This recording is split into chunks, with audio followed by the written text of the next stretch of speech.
What's going on, guys? Gonna try this again. My upload speed's like 50, so I don't know why I'm having laggy streams. Let me know if it looks better, please. Right, what was I saying? The whole entire world has lost its mind. Obviously, I've also been losing my mind lately. Extremely difficult week, but I really feel like getting back to work and trying to get active again, despite the fact that I'm still pretty, it's not easy at the moment. Hold on, I gotta try to get this. But there is a lot of really interesting stuff happening in the world right now. There's a huge amount of opportunity, so there's a lot of justifiable reasons to be afraid, I think, at the moment, But in reality, I think we still have this last push to really try to empower ourselves and each other and to try to make something meaningful happen. I mean, it's really difficult to honestly and accurately assess what the adversary is really up to, or if the elites are really as evil as they appear to be, if big tech really has the kind of an agenda that they appear to be. We can't really tell this stuff for certain. So, my decision since I broke up with my partner and everything, I had to decide, am I going to let it drag me down and devour me, or am I going to use this as fuel and momentum to build myself up? And so that's the ultimate conclusion, So I think that the really powerful lesson in alchemy, for example, and really all mystical traditions, but particularly alchemy, is the idea that there's an infinite amount of energy in the universe, and any energy can be used to create any other energy. It can't be destroyed, but it can be transformed, right? So if we use that fear to drive us, to motivate us to do bigger and better and badder things, it's really a huge motivator, I think. And so that's my best possible advice to everyone out there. Whatever fear, confusion, hostility, anger, all of these things have to be transmuted into something productive. So rather than saying like, oh my God, it's so scary in the world right now, everything's so uncertain, you just are grateful that you have all this fuel that you can transmute into, productivity. So it's actually a pretty miraculous time, with AI, crypto. By the way, you guys, due to my personal crisis, I missed a huge opportunity to alert you guys to a bunch of AI crypto tokens, and it's really important to overcome financial obstacles right now. So I will get back to sending those signals out. It's probably the last big, money grab with crypto. If things continue going the way they're going, it's probably not a lot of time, but we know exactly what to do. We know how to vet the contracts. We know how to analyze the market conditions. We can integrate AI into all of this stuff to make it almost, foolproof. So, for myself, I'm just trying to meet the global chaostrophe by deepening my understanding and relationship to myself. All this pain lately has made me a much more soulful person, I think, and really allowed for a lot of introspection and a higher degree of understanding. And I think that any time we meet with resistance, it's always that opportunity to create fire and to use the fire to lift ourselves up. So that's my basic attitude at the moment, and hopefully it's helpful to you guys. As I hear myself talking, I'm realizing that I'm really, really tired. So I apologize that I'm not 100% lucid, but I definitely wanted to jump on and just thank the community for being so supportive. If you guys have any questions about any of the topics I talk about as well, go ahead and pop them in there. In either of the chats, I have them both working. I'm so happy about that. But yeah, you guys have been tremendously supportive. It's incredibly important, because as I said, this was totally unexpected and really, really hard. And I'm not gonna lie, the first few days I was really just, it was not a good scene, but moving forward now, I got this amazing place here. It's way too big. It also is kind of a reminder that my family's not here. You know, there's like an extra bedroom and a huge kitchen, and then if you go up on the roof, you can see like Incan ruins and big peaks and everything. So I'm in a really good spot. You know, the neighbors have a bar that's really, really packed all the time, and they offered me a gig there. So, you know, dust is settling, things are getting a little bit easier, and so, you know, my commitment to building community and connecting people, and a lot of that is happening here in PSOC too, by the way. You know, and there's definitely a sense of urgency. We have to really move forward quickly. And the inroad to making these changes is really clear and obvious, you know, what we need to do and how we need to do it. It's just that there are certain elements that are difficult to overcome, right? I mean, censorship is something that we're actually living with today, which is a pretty wild circumstance. Let me see if anyone's asked any questions in any of the hard times being full. Yeah, I mean, it has to be, you know, especially when it's this hard. You're either going to go down in flames or you have to use it to lift yourself up. And so, you know, it's incredibly hard, but those are your choices. You know, if something tragic happens, lifts you up like a child full of light and innocence, or drags you down like a stone until you choose to let it go, you know. Let the waters kiss and transmutate these leaden grudges into gold. I think I see Saturn on the horizon. Yeah, and you know, there was something that I specifically wanted to mention in the stream that I don't quite recall. You know, well, sort of, yeah. I mean, it's the same shit, right? But this agenda's moving forward. I just saw that New York City is adding National Guard to their subways. So it's literally becoming a military police state in the United States. So, you know, those kind of things, you see it happening, and it's like, well, how are we supposed to deflect that? You know, this is something so much bigger than the individuals, and it really seems like it might be impossible to throw a wrench in the gears of the machine at this point. But I don't think that's necessarily true. And one of the things that I would offer as encouragement is that you never know what's going to happen. You never know what's going to happen. You never know when some weird-ass crazy thing is going to come out of left field and create some new, you know, circumstance that you couldn't have foreseen. I mean, look at me right now. But you know what I mean? There's all kinds of things that can happen. Like when the cops laid their badges and their armor and stuff down in, like, I don't know if it was like Laos or somewhere. They were supposed to be like controlling these riots, and they just joined the riots, you know? I mean, it is a reality that a lot of us are severely brainwashed and indoctrinated.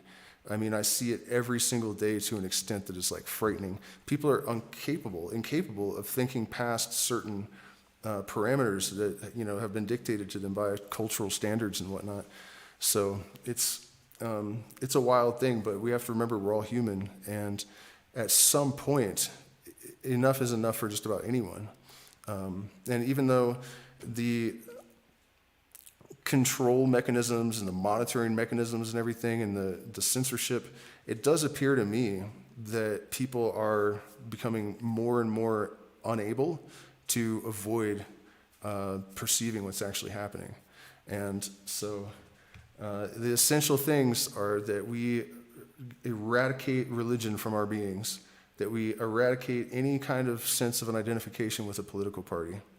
That is not okay. In the United States. I mean, I've heard there are other countries where, you know, you actually have some decent politicians and stuff, but the politics and religion, we have to eradicate that completely. And these kind of things are like a ripple in still water when there is no pebble tossed. It's not really us that is making these changes. It's not us and it's not them that are creating the resistance, you know. Their energy is only activity. There is no particle. You know what I mean? There is no particle. So what we're actually experiencing is this movement of opposites interacting. You know, it's whatever's going to happen is actually a product of that system, you know, of just nothingness somehow engaging in activity. You know, so that's a good thing to remember, that it's not necessarily believable to me that there's like a sky god sitting up there judging people and whatever, but when I look around at, I think what really got me the other day was I was reading about how these trees, and I knew about the fungus and the minerals and stuff, but these trees were not only creating the minerals for whatever organisms they were trying to feed and all that, they're actually able to control the odor that they give off to attract certain species of insects. So if they need to be like, you know, pollinated or something, they have a certain insect that they can call for that. And then if they have pests, they know how to create a terpene that will stop that pest from eating them. And so much more. I mean, and it's actually the product of the interaction of funguses and trees and maybe lichens and minerals and all sorts of bioorganisms. I mean, it's completely wild. And what I'm getting at here is that despite the fact that I always say I don't really believe in a sky god, ain't no way this shit was just random mutations, you know? That's just dumb. So what I see in the world is process with purpose. I don't see how there can be process with no purpose. And so what that implies to me is that there is some sort of point to the evolution of the cosmos. So if you just remember that it all truly is in the nature of illusion, you know, it really is. Especially if it's true what physicists say, that the electron isn't really a thing, it's just a function in a field. That's all it is. There's literally nothing there, you know? So you just have to remind yourself that you are really nothing, and that you are playing a role interacting with the other nothing. And rather than perceiving evil in the world, I think, how I was talking earlier about transmuting negative energies into positive ones, you can see the enemy that way. And that way, even your battles can be fought with love and compassion. Because you understand that we are all one nothingness, divided for the sake of union, you know, that union may come so that we can come together and have experiences. And if you really understand the universe in an enlightened sense, then you know that there's no way around, as long as we're on this plane of existence, there's no way around duality. There has to be evil and there has to be good, there has to be light, there has to be, you know what I mean? All that stuff is necessary. So without fear, you lose hate. And the path into that is understanding. So that's it, you know. That's really, I think, the secret to maintaining your trajectory. Fear is a dissonance pattern, and it will interfere with your ability to fluidly manifest what you need in your life. And I have realized that I had a lot more fear than I knew, you know. Sometimes it just takes, you gotta get hit in the face by a frying pan before you really realize what's up. But like I was saying, that knowledge that you can literally turn any negative experience or negative perception into positive life force to do activity, because you are nothing but energy, you know. And this stuff is super important to understand, you guys. You know, this is why I'm staying up at late at night teaching myself college level mathematics and chemistry and biology and all of the stuff, you know, that I would have learned in college. Because in order for us to really have an understanding of the universe that we live in, we really need to have the greatest depth of knowledge that we possibly can in every arena, you know. So learn music, get into flow state, study mathematics. It's not, you know, the anti-intellectual disposition in the United States is actually a terrible thing, you know. Mathematics is not tedious and terrible if you understand why you're doing it. You know, if you have a purpose and it's in alignment with that purpose, then you realize that it's so much more than just working out problems. You're actually changing the structure of your brain. You know, you're integrating a deeper, not just perception of the universe, but expanding your ability to even think about the universe, by pushing the boundaries of your thinking capacity, So, how much that's going to matter, though, you guys? I mean, AI is moving so fast that a couple of weeks ago, I was thinking, like, how can I, double or triple my online income? I have to do everything online. And so it's like, oh, well, let's see, what do you need to know for AI? And there are all these videos that pop up. Learn Python, learn Python, learn Python. I'm like, all right, I'll start learning Python. And then the next week, they're all the same influencers and like experts and shit are like, don't bother. A week later, I mean, it's so incredibly insane how fast things are moving that it kind of is hard to figure out how to align yourself with the patterns and to make something work for you, that you can be confident about.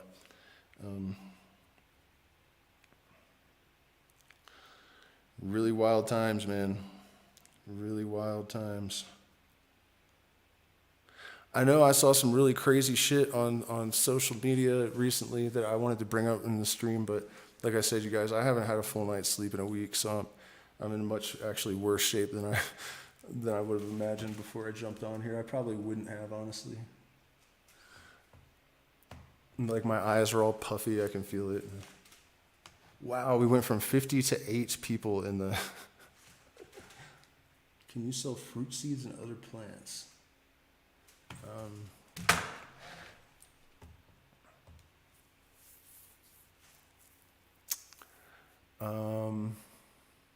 Yeah, I think I can. But they mostly have to be ground up. I don't know if the person's still there or not, but yeah, so again, you guys, any questions or anything, I'm happy to. Oh, you guys have been asking about my music streams, some of you. My guitar, I think because I was in the jungle, it soaked all of the inside of the case in water. And so when I was coming here, it was wrapped in plastic by one of the bus companies, the case. And when I opened it up, all the moisture that had been trapped in it from the jungle had sweated out into all my gear and rusted the hell everything. And so it's completely unplayable for the moment. I have to go to Cusco and try to find somebody that can repair it. But that's a bummer, because that's something I really need right now, to keep me sane, is the music. And it's just a heaping pile of rust. So pretty difficult, man. So, I've never really been a big one for planning. When you live as spontaneously as I have my entire life almost, there's almost not much point. But that's something that, a lot of you guys, I think, have asked me in various capacities, like how to really maintain your purpose, discover your purpose. And it's all about diet, exercise, and constant enrichment of knowledge. That is it, and that is all. And so finally, I have structured it, I guess, is what I'm saying. And I would encourage all of you to do the same. Where are you going to fix a PRS there? Well, Cusco is a big city. By the way, this place really is remarkable. Last night at like 9 o'clock at night, there's like indigenous, I don't know what tribe, like parading around the streets in the hundreds in the middle of the night, like banging war drums and playing flutes. And I'm like on the front porch just going like, what the hell? And, there's Incan ruins on the hills all around me. And it'll be really cool to get out there and check some of that stuff out. But I don't know why the Sacred Valley is called the Sacred Valley. I meant to look that up before I got on the stream. But it is obvious to me that something is different here. The people are different. They're more kind and open. And, my landlord showed up at my front door at 12:20 last night, in the middle of the night, knocked on the door, gave me a hug and left. I was like, and 7:30 in the morning, I get the message from her, like, enjoy the nature today. And, it's just, people are just different here. And there's got to be the reason. I don't know if you guys saw the stream I did the other day. I was walking around town and there's all these San Pedro, like just lining everything. So maybe that's what happened, I guess, just generations and generations and generations of San Pedro have conditioned people to just be cool. It's a wild thing though, because there's a lot of racism here for sure. Anyone that tells you that only white people can be racist is just stupid. On the buses, they when I took the long-term buses, they would not put anyone beside me on the bus unless it was completely full. And then if they did fill up while they were going, twice the people would rather stand than sit beside me. I guess because I'm a gringo. Like, pretty wild, man. I felt like Rosa Parks on that bus or something, I'm not going to sit in the back. But here, it's a lot different. People are super cool and chill.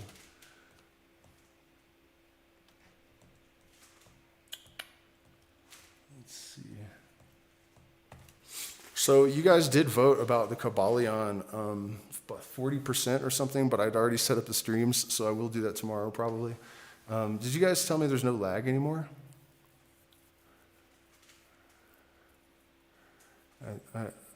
Let me know in the chat, please, someone.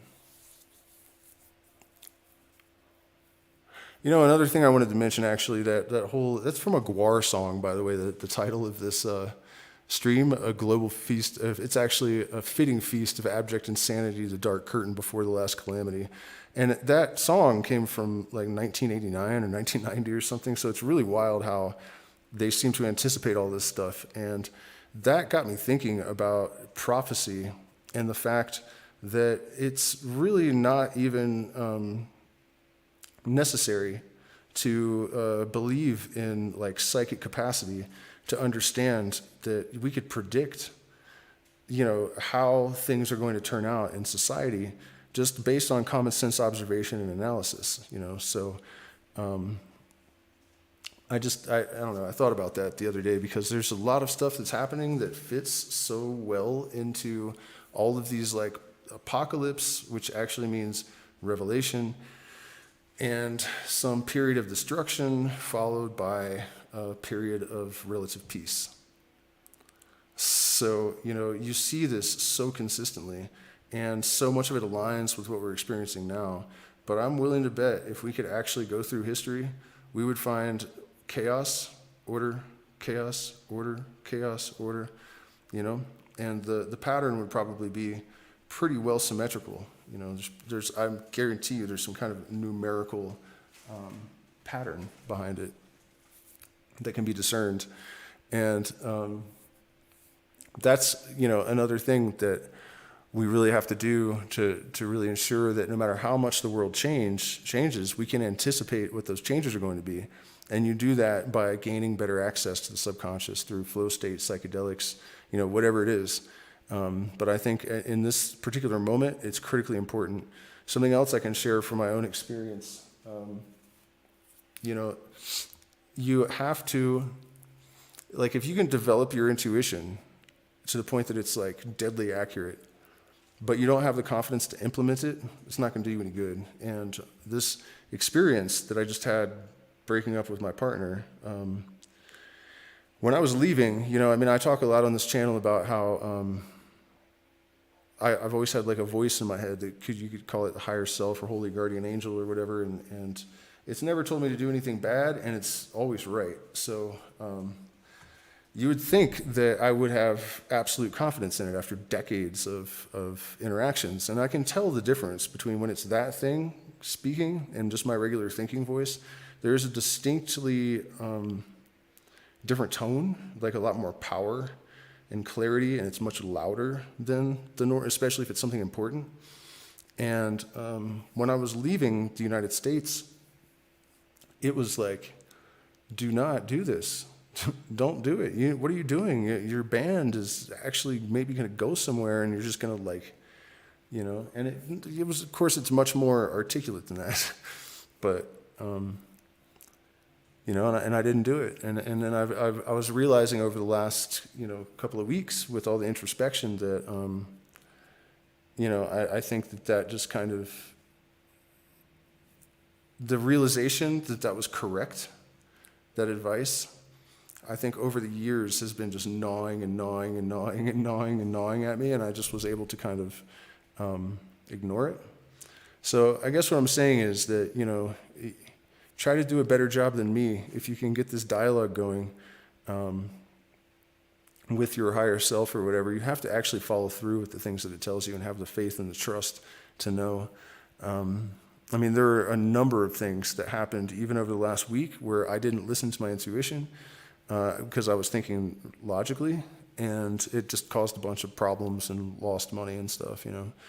Like I knew that this specific, that when I went to the other house that I rented, that voice was like, there's going to be a problem with the internet. Don't go there.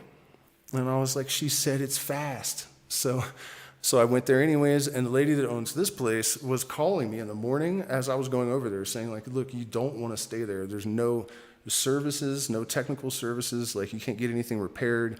You can't like eat really. Eggs are 75 cents or something. Where, you know, I got a whole cubeta for $14 here or something.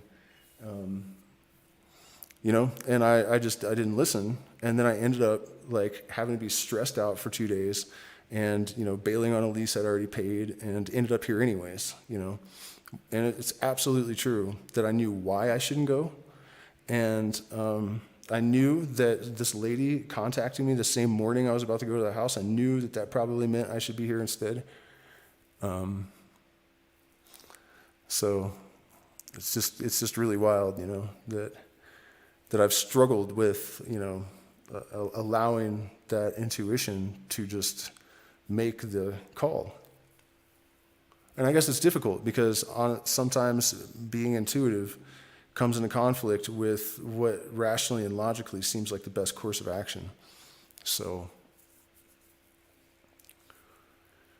it's one of my major goals right now is to get heavily back into ritual magic, particularly the lesser banishing ritual of the pentagram. And I'm going to be spending one whole day with some type of plant medicine every week, followed by a day in the ruins with the internet off every single week. Really going into full-on like hermit shamanic mode until, you know, I really feel like there are secrets here, you know, and a lot of these ruins around here aren't fully understood. The Nazca lines are still not fully understood. I haven't been to Machu Picchu yet, but it sounds like it's like something you can't really process unless you're there. And then there are ruins all around here. One of them is like these concentric circles made of stone, and it's huge. And then there's like the old Incan salt mines and stuff. So we'll probably spend quite a bit of time drinking San Pedro and wandering around in these ancient ruins.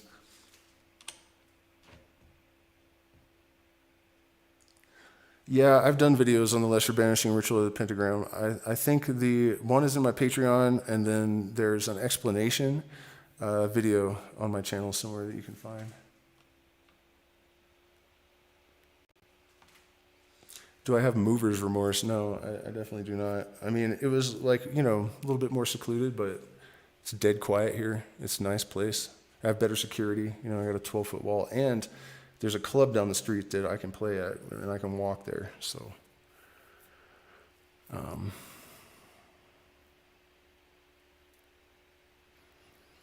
I mean, it frustrates me when I think about how easy this actually is, or should be, you know. I mean, when you look at the complexity of a human organism and you realize how many of these organs would have had to evolve at the same time and how many conditions, like, you know, you got to be able to taste stuff. You have to have a hole to put that is connected to you. I mean, to say that this all just happened randomly is, but obviously the religions are no good either, you know. And some people wonder why I'm always harping on that, but because that's the fucking thing. That's like the main thing that keeps people trapped. It keeps us all trapped. That no, this place is owned by a Quechua family. You know, that's like the main. That's where it all starts with religion, and on the flip side of the coin, materialism. So it's just so. Maybe I'm stupid. Like I don't think I am. Maybe I'm missing something here. No, I'm not. I just remembered. I heard Michael Levin, a lot of his research was actually inspired by the same kind of things that I'm thinking. This just doesn't add up. You know, it just doesn't add up. The purely materialistic interpretation of the universe, you know, it doesn't. as much as I try to convince myself, there's just no way.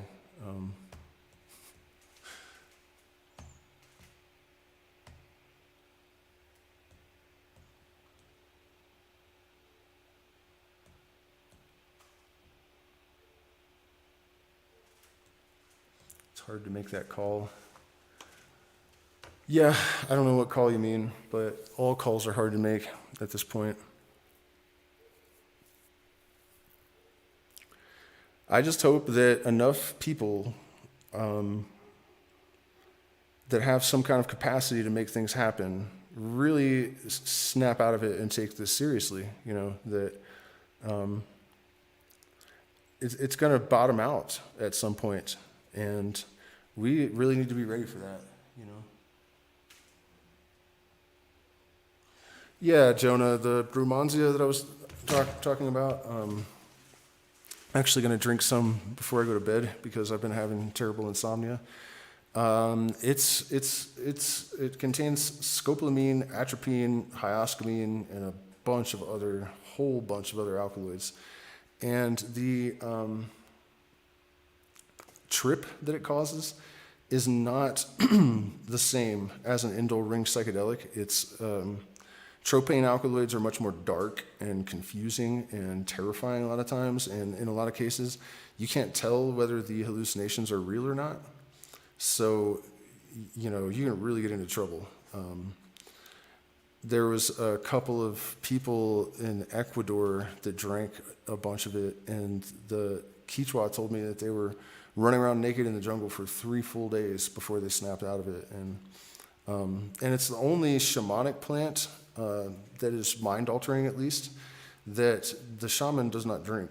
The patient does, because the spirits, the plant spirits of that particular plant are very impish, and they say they're good and bad.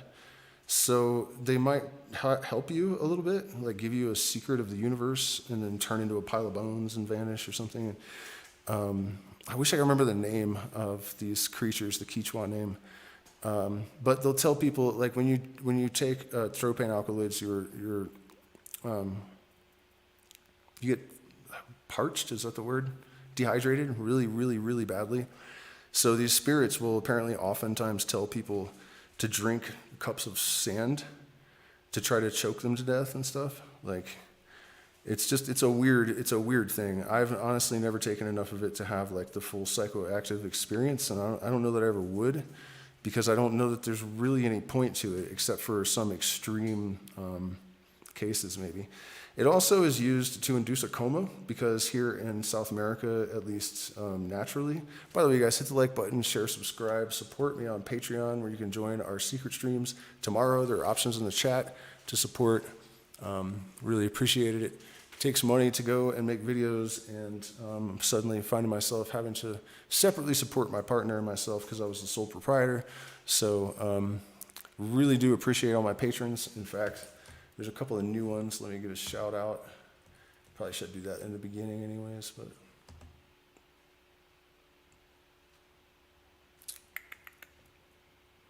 all right. Funk Boo, appreciate you. I swear he was here before and he's back.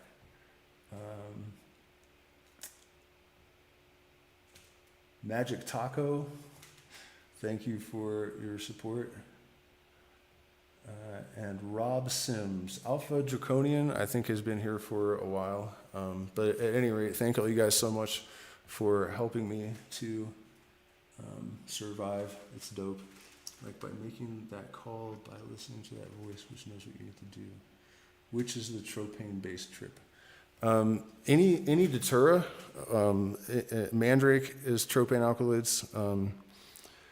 So like Jimson weed, datura stramonium, the toei or brumansia, and there are others. But scopolamine is used as motion sickness, so it's oftentimes added to ayahuasca in order to stop the nausea, which for most people is not desirable. I learned from Schwar, and if I had said I'm gonna try not to vomit, actually I did in the beginning, and he was almost furious, that I was like, Actually, what happened is he passed the talking stick around at the end of the night, which was how they do it, to maintain order. And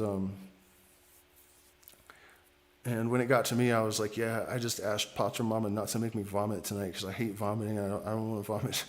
And the shaman just, like, his eyes bugged out, and he just like, what, dude, are you serious? And so I get there the next day, and there's this giant, like, metal, ayahuasca cooking pot full of water with a coconut shell beside it. And no, it was guayusa, actually. And so I go in, and after everyone drank, he kind of took me aside, and he's like, you must go outside and drink the coconuts and drink and drink and drink and vomit and vomit and vomit and drink and drink and drink and vomit and vomit and vomit. And I was like, no, I'm not doing it. And he said, please, you have to accept my medicine. So I was like, oh, all right, I guess I have to now. And it was amazing, it actually did feel like a major purification and whatnot. Anyways, the point though is that using scopolamine to control purging is usually not advisable.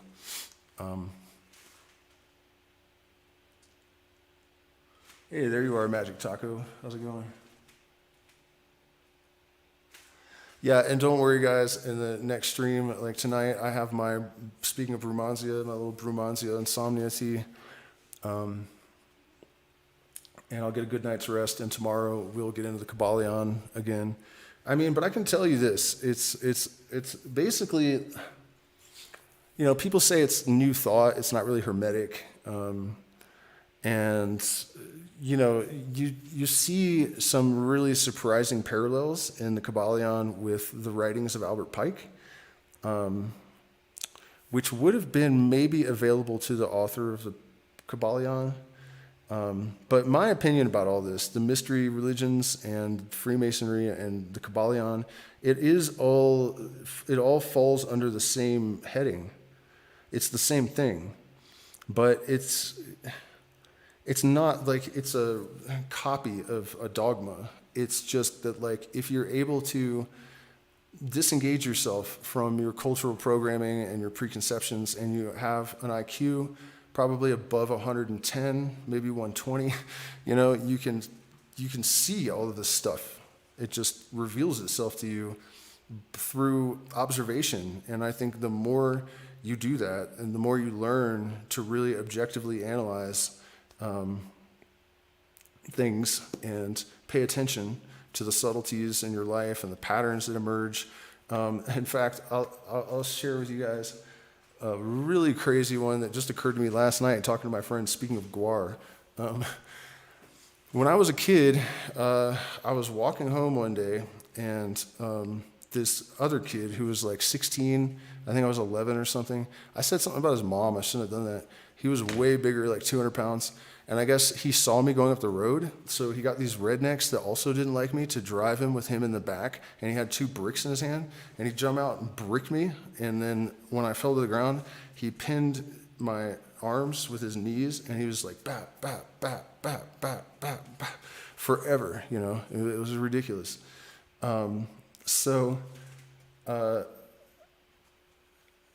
Many years later, I found myself at a guar concert, and they kill hippies on stage, and I was wearing a Grateful Dead shirt. I had dreadlocks. I was pushed up against the metal in the front, to the point where it was scary.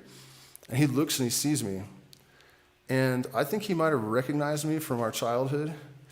And he starts slapping my face back and forth with the big sword, the big foam sword, over and over again.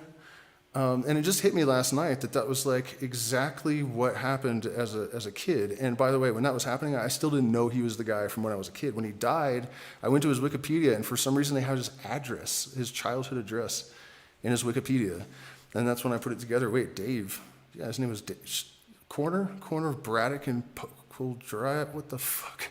I'd been listening to them for decades, and I had no idea that that kid to beat me up. But anyways, the symmetry thing, the pattern, I was a little kid, and the same guy that was slapping my face back and forth with his fist is now doing it from the sword from, and it's that kind of stuff that, it's kind of a ridiculous off-the-wall example, but there's, so many things that we can observe that kind of inform us. Again, if you're not listening, it doesn't do you any good. But I think I'm finally at the point where I will not resist that anymore. It has proven itself to me so many times in such dramatic and extraordinary fashion that it is absolutely absurd that I have not given it more weight.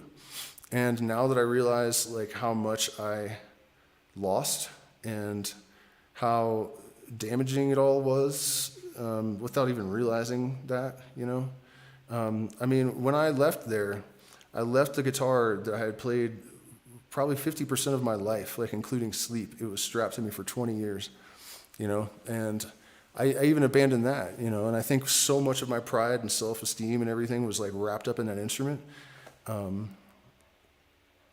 It just, I think I was able to convince myself that I was okay with things that were really, really, really damaging.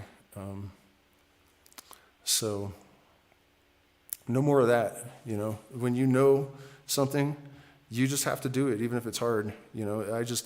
My partner was so beautiful, and I loved being around her so much that I just kind of convinced myself that I just had to be there, And in retrospect, I realized that was, my intuition, my gut feeling and everything was absolutely 100% correct. So don't let this happen to you.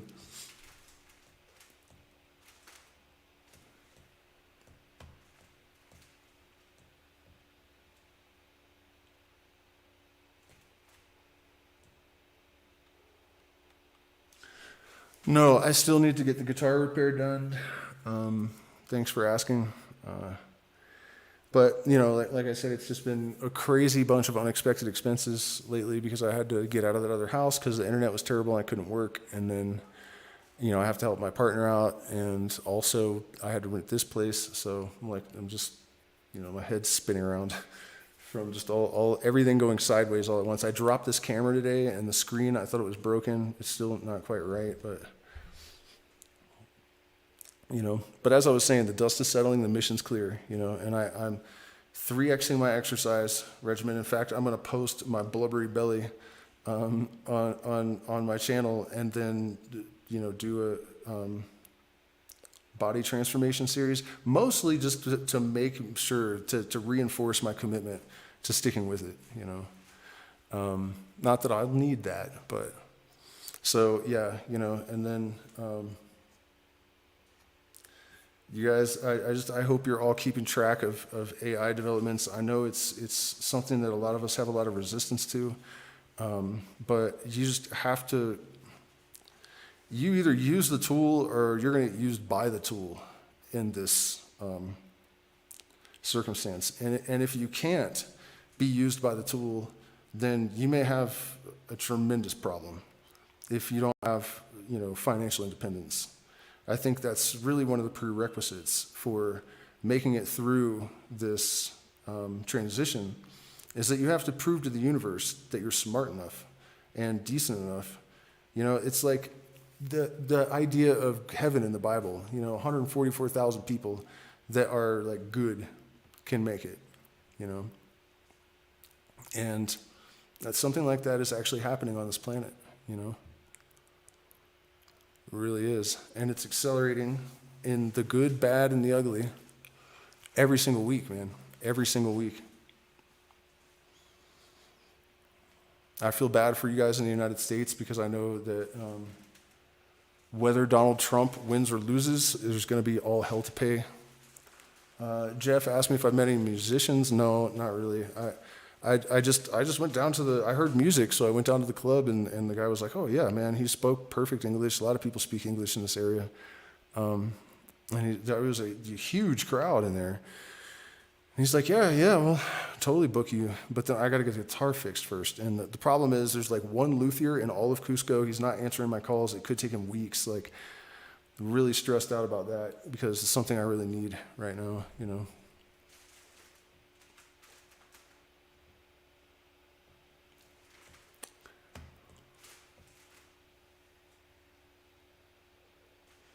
Hey, what's up, JD?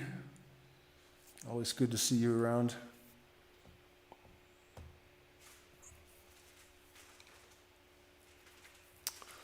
Where's all the AMA stuff, you guys? This always happens when I'm just kind of like casually doing a stream and I don't have like something really specific to talk about. No one asks me questions. But if I'm like fully focused on like something I'm gonna I'm gonna do, then nobody needs anything from me, I guess. By the way, I don't know if I've said this yet. I'm so tired. I'm delirious, really. But please consider supporting us on Patreon, PayPal, Zelle, Cash App, and clicky button. The likey. You guys know China has a huge psychedelic scene burgeoning? That's a pretty wild one. Also, LSD just got FDA approval as a breakthrough therapy. A lot of you guys in my audience I know are a lot younger than me. And you might not remember what it was like to live in the sort of drug war atmosphere, and to, be the stuff they used to say about psychedelics, to see the FDA calling LSD a breakthrough therapy is like, earlier I was saying like things will happen that you would not have anticipated that are on your side to some degree. Although we do need to watch out, because I think a lot of these boomer, like middle of the road types, they're really, really trying to weaponize psychedelics. They don't realize it. They think they're doing good. They think they're helping, but they're not. They're trying to take the transcendental out of the medicine. And they're also trying to use the medicine to, and that's more the pharmaceutical companies, but a lot of the like boomer therapists and stuff, even like Generation X probably too. They are trying to use psychedelics to help people to become like functional constituents in society. You know what I mean? To use them as an agent of conformity. That shit pisses me off to no end, man. Every time I see that and detect it, I'm like, this is not what these things are for. I mean, sure, if there are aberrant behaviors in the person, then okay, but there really does seem to be a sort of movement gathering steam to just try to use psychedelics to just make people more normal somehow. I saw a comedian the other day talking about how, his friends tell him, you got to just eat microdoses of mushrooms, you'll do better at work. And the guy's like, I almost slapped him. Like, how, we're taking psychedelics now to do a better job in our cubicle? Like, that's what the fuck mushrooms are for these days? You know what I mean? That sort of thing. It's like Satan may come as an angel of light. How are you settling into your newfound interesting community?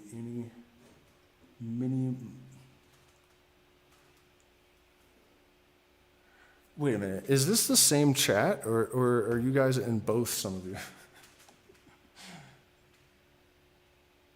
No, do not buy anything from my website. You guys aren't going to believe this. I can't even take it down. Like, we got our first transaction through our payment gateway. They locked it in there. Right? I mean, why would they let you use it if you're not approved for it? Like, how does that make sense? So, for some reason, their code won't go to my Peruvian number. I can't cancel it. I can't turn it off. I can't do anything. I'm just stuck paying for it, and no one can buy anything from it. I can take all the items. Maybe I can put a note on there that says, hey, don't buy anything, because it won't. And their customer service is just AI. It doesn't know what the fuck I'm talking about. So don't buy anything from the website. You can purchase things directly from me. If you need anything, like San Pedro paste, you can email me.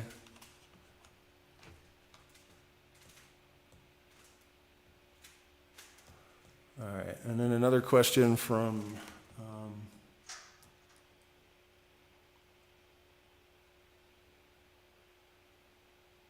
how am I settling in here? It's amazing. I mean, the landlord's super, super nice.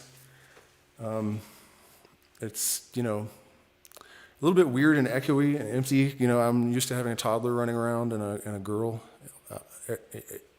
It's almost like being haunted, really. because Enrique and I were side by side for 6 years almost. We had like 2 days apart or something in that entire period, just always there. And then so Nagual, since I worked at home, we were always together. So it is almost like being haunted because everything reminds me of one or both of them. Like everything I hear, everything I see, almost, stuff in the computer, like it's really. So aside from the fact that I'm sort of being haunted, it's great. I mean, if you go up on the roof, you can see like the giant Andean peaks with clouds hanging all over them, and there's the ruins everywhere. So far, the townspeople have been really nice.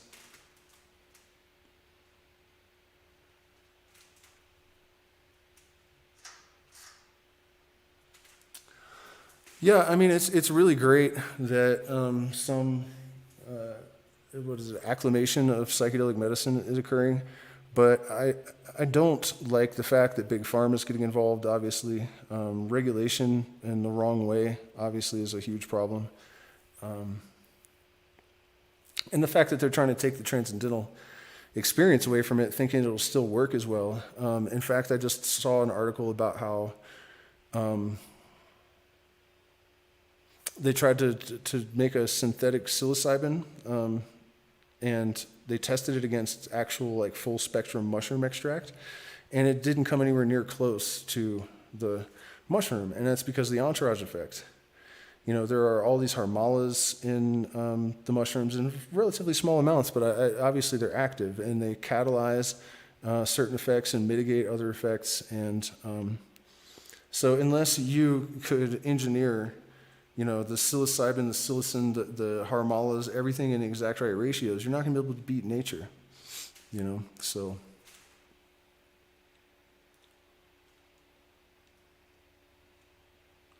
Yeah, I know where they are. I definitely know where they are. I'm just, it's not great. It was not the best decision for her to make, but it's not my decision, really. So, yeah, that's one of the reasons I'm hesitant to like do guitar repairs and stuff. I don't know what it's going to take to get them back to Colorado, and how long it'll be before she's self-sufficient. So, kind of a nasty curveball, man. I was really just on a roll when this happened. My relationship with Nagual had gotten drastically better, and her too, from what I could tell. It seemed that way anyways. And, I started learning higher mathematics and like studying Python coding, and like just all of my metaphysical stuff was just cooking, like. And a lot of it was being validated in mainstream science too, which was really encouraging to have that happen. Because, a lot of the ideas that are starting to become plausible, I guess, to the mainstream, I've been laughed at my whole life for saying these things. So, and ostracized and stuff. So it's kind of bittersweet, because it's like, okay, yeah, now, and, even though a lot of the stuff on my channel precedes, other people talking about it, it's like, and you guys are all acting like you just figured this out when, people have known it for thousands of years or whatever, especially the scientists. That's who I'm really referencing. Science has a tendency to make a big fuss about its rediscovery of magical wisdom, make a big fuss about its cleverness. Science has a great capacity to discover old scraps of magical wisdom and make a great fuss about its cleverness. Hey, what's up, Dead Fish Cheese Spread?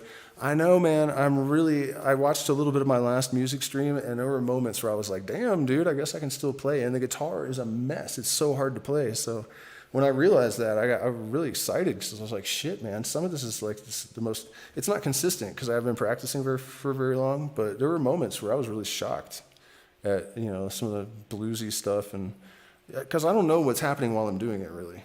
It's a weird thing. But definitely doesn't sound like music when I'm doing it, It just is like, I don't know, it's hard to explain. But then when I play it back, oftentimes I'm like, whoa, hey, I don't remember doing this. So, But yeah, it's a hassle, man. It's also difficult to get strings. My strings are completely rusty, and I have to go an hour. So hopefully in a couple days I'll go drop the guitar off for the luthier, and we'll get the music stuff going again. Because yeah, it would be really, really good for me to be able to write some music right now and practice a bunch, and because I'm not really in the clear. I mean, this is incredibly painful and haunting. Like, I have moments where I'll think of something and I'll just stop breathing, you know, and like wake up in the morning, and it like takes me 10 or 15 minutes to figure out like this has actually happened. I'm here alone all of a sudden. So yeah, my main escape, I guess, is unplayable at the moment, so I gotta do something about that. You'll mail me strings? That would be sweet, because they're like $20 a pack here. So it's, you know, it's difficult. Yeah, awakening enthusiast, I'm doing better, you know. I feel like it's very difficult, but it definitely made me into a better version of myself, I think, pretty much instantly. And, you know, I feel more in touch with myself than I had, because I think I was having to suppress so much and like ignore certain things that I couldn't really ignore, that I was detaching increasingly from my soul, basically. And now, even though, you know, I'm in a lot of emotional pain and shock, I can feel my soul again more, you know. So it's obvious that there's some purpose to this, some point. So yeah, I guess that answers your question. It really fluctuates from day to day, moment to moment, like how I'm handling this. And it's not like it's the only thing, you know. We had a suicide recently, we had a tragedy at one of our events, and like, it's just really been one thing after another for way too long.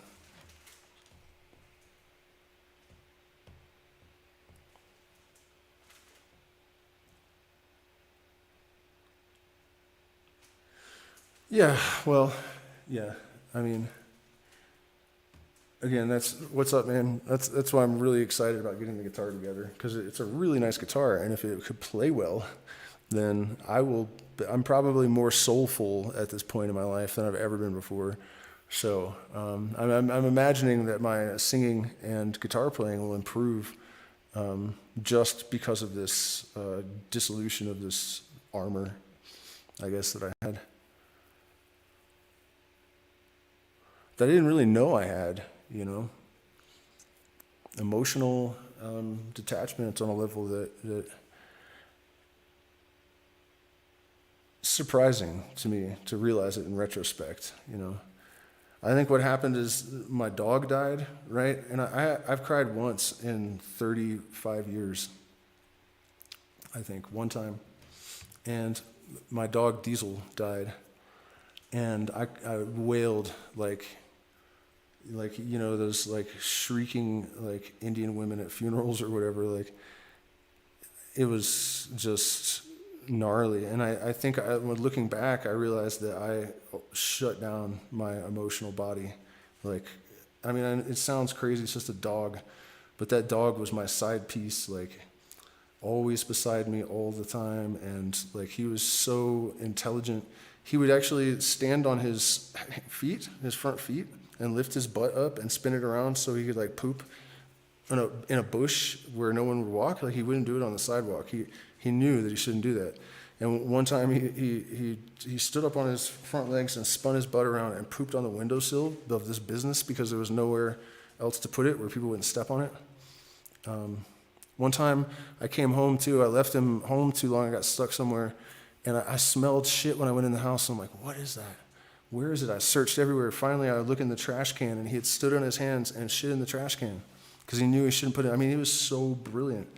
So, and he was a killer. Like, Only though if you had bad energy, he would tear your throat out in a heartbeat. But if you were cool, he was just totally loving and fine, you know. So yeah, that I think really. Oh, and also because, you know, you guys know I was not close to my mother, to put it mildly. I didn't even know my father. Her substitute fathers were not good. So that dog was the only thing that I had ever really loved. You know, it was the only thing I'd ever been close to. And when it was gone, I think, you know, I was like, that's it. Now it's just me. You know? And then my partner became the only thing I had ever been close to that was not a dog. So it's kind of like that again, you know. I've just been such a loner for so many years in the jungle.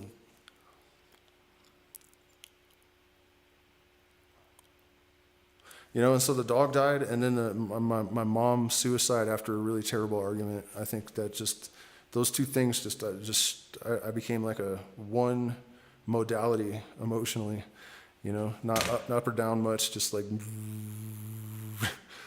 for years and years and years. And it's one of the dangers of plant medicine too, because even though, you know, the teachers that I had, the people that I worked with, definitely had 100% confidence that I could hold space in ceremony. But they definitely also made it clear that I was not done to the extent that I thought I was with myself, you know.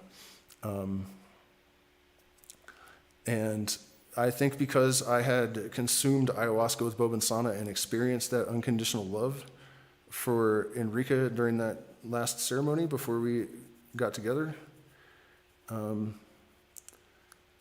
I thought that fixed it all or something, you know? It's like, oh my gosh, I didn't even know this existed. It was like, okay, well, there's a breakthrough, so it's good now, you know? But another thing about this is, and this could be good advice for anyone out there that might have a similar background to me, where your parents are not really like, they weren't really,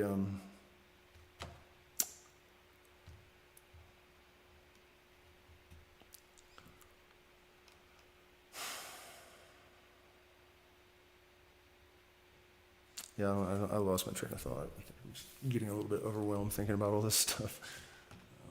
Wasn't allowed to just sitar until he sang, except flourish for quite a while.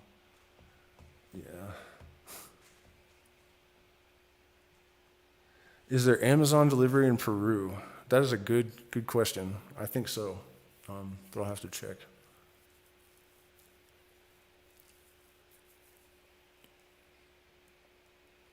Good to see all these regulars in here. This is definitely like one of the lowest viewed streams that I've ever done, though. Maybe the title or the thumbnail was a little bit weird.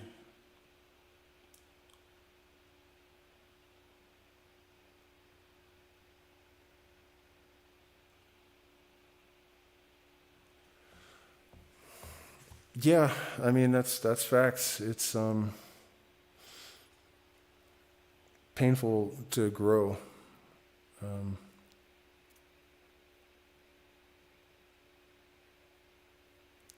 It's also quite shocking the power the subconscious really has, you know. Be careful with any woman whose father was the first to break her heart.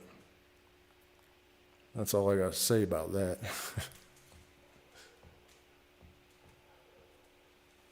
You know, and to be fair, or any man whose mother was the first to break his heart.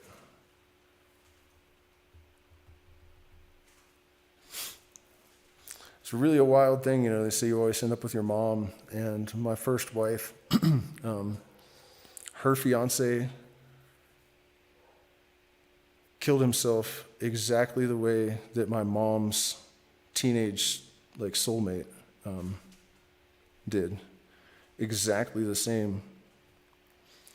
And then the next serious relationship I had was this girl that turned out to have severe narcissistic personality disorder, and that's how I learned about my mom and what was going on with her. But when I met my last partner, I thought, no, this one's not like that. And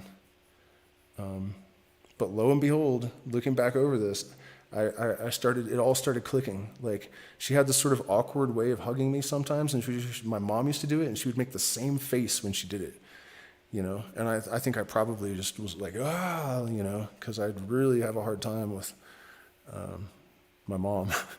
So, and lots of stuff like that, you know. I would do something I was really proud of when I was a kid, and my mom would be like, so, you know. And my last partner was like that also, kind of just like totally disinterested and like, oh, all right. Like, after a Dead show I took her to, we ended up living with Bob Dylan's ex-wife for a couple of weeks. And, you know, all these extraordinary things that we would experience, and she just didn't really like, you know. So it hit me that you can see that I'm getting much, much better, because the level of toxic and insane in these partners has, you know, diminished a little bit and then a whole lot. But I still was trying to marry my mother again, even though she is like my arch nemesis in a sense. It's wild, right? I mean, but that's what we do, you know.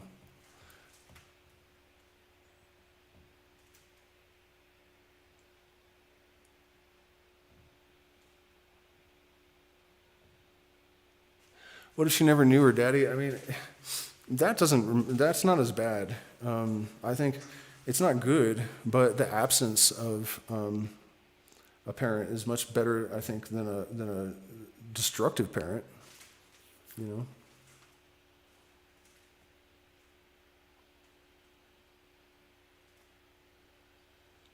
No, I'm definitely not in northern Peru. I think I'm almost in Bolivia, like southwest, I guess. Definitely really like it. I want to go back to PSOC and get some better video to show you guys if you haven't been there. The indigenous tribe, I think, is called the Tare, and they have these like giant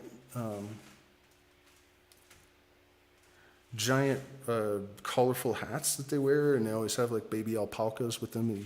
They'll hand them to you, and then they want $1. You can get alpaca burgers.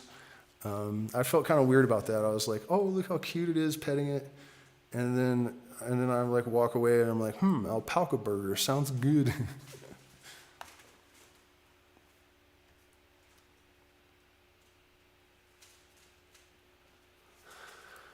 Yeah, no parent is definitely better than destructive parent.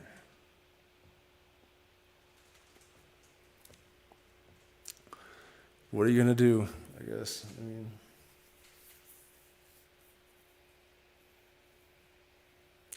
that's the important thing, you know, is to like be able to objectively analyze yourself. And I've been really good at that. I think another reason that I missed a lot of things is because I used to be so dangerous and insane, and like, you know, you could provoke me to danger levels like quickly and easily. And I think that I was thinking in relative terms, you know what I mean? Like, I'm nowhere near anything like that. I don't really lose my temper about anything anymore. It's been 20 years, you know? So I think when you have like major stuff earlier and you get rid of that, I think I kind of felt like that was, you know, but in retrospect now I realize that I'm still very emotionally guarded, and that, you know, I could have done a lot more deliberate work to open myself up, but it doesn't matter because now I know that, you know. And of course I'm sharing this with you guys because I encourage everyone to embrace that kind of introspection, avoid a whole lot of heartache.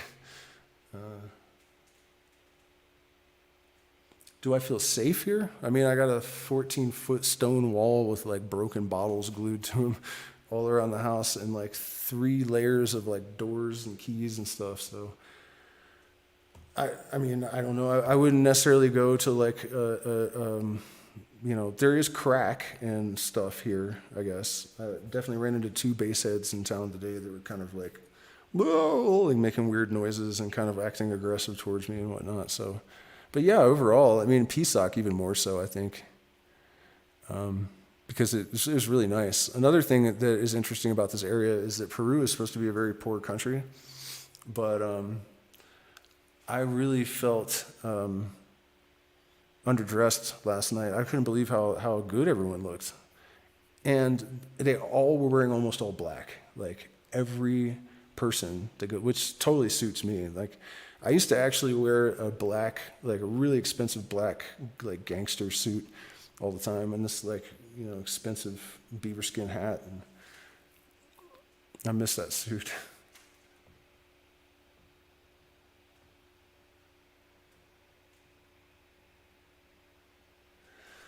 Yeah, Russell, of course, I'm always careful. But it's not, this isn't like a big city or anything. It's just, yeah, be careful, for sure.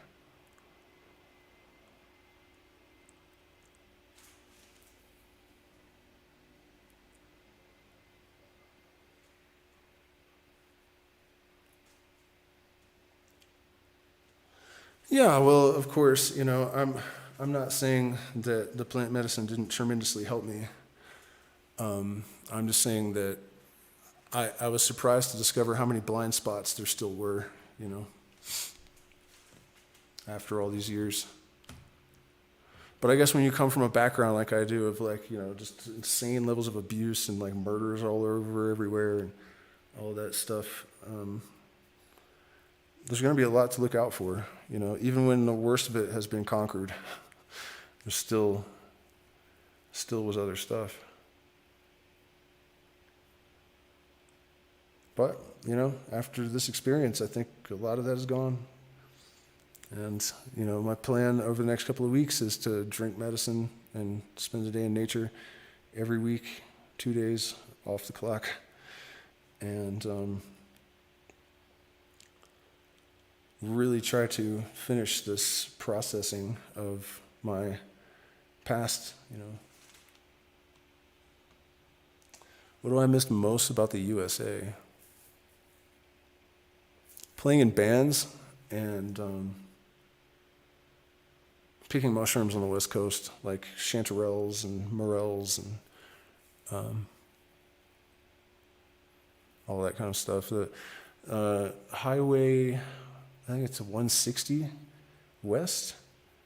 I don't remember, but it's in Willits. You go to the left if you're coming into town, and from the south. And there's so many mushrooms everywhere. There's lion's mane, chanterelles, black trumpets. What are those? The ones the Chinese used to pay $25 a mushroom for? They're terrible. Rubbery. The fuck are those things called? Maitake? No. Well, whatever. The white, big white rubbery ones. Oh my God. Hedgehogs, which are like these mushrooms with spines that stick down everywhere. They're the only spined mushroom. Gosh, I'm trying to think what else. I know there was a bunch of other edible ones there that we would. The pink corals would kind of give you diarrhea, but they're pretty good. They taste like eggs, kind of. Good morning, Illuminostic. How are you? I'm awake. Some guys had loud mouths after 2 in the morning, so I'm awake, can't sleep anymore.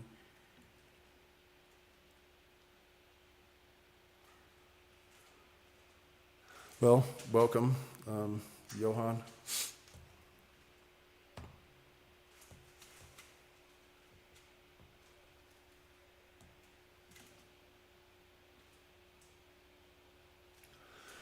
What am I going to do when the sun comes up?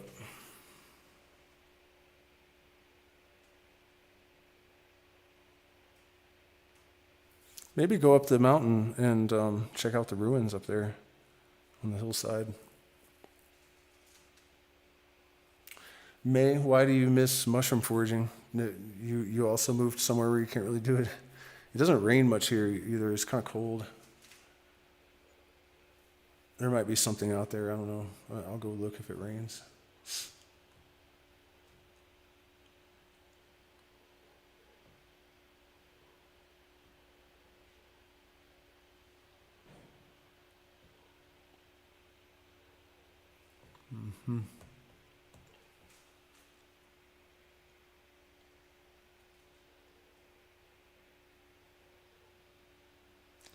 late in New York. It's only 8:30 there, isn't it? What is a good question to ask the medicine beings?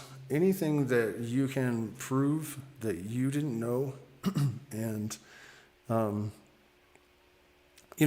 try to get answers from them for stuff they shouldn't be able to answer. That is a great test to see, what it is that you're actually dealing with to some extent. For me, I usually, like, the stuff comes up organically,